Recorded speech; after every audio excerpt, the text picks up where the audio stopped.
मित्रांनो, चेहऱ्यांमागचे हेतू कळायला लागले की मन एकांताकडे वळतं.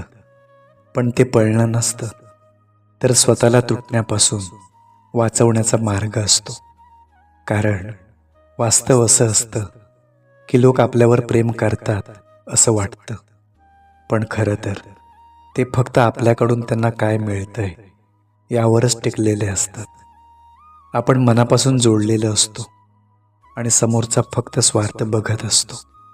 कधी जवळ यायचं, कधी दूर जायचं आणि कधी सोडायचं. मग एक वेळ अशी येते जिथे विश्वास ठेवणं कठीण वाटतं आणि नात्यांपेक्षा अंतर जास्त सुरक्षित वाटतं. कारण शेवटी कळतं की आपण जपलेली माणसं कायमची आपली नसतात, पण त्यांनी दिलेल्या जखमा मात्र खूप काळ टिकतात.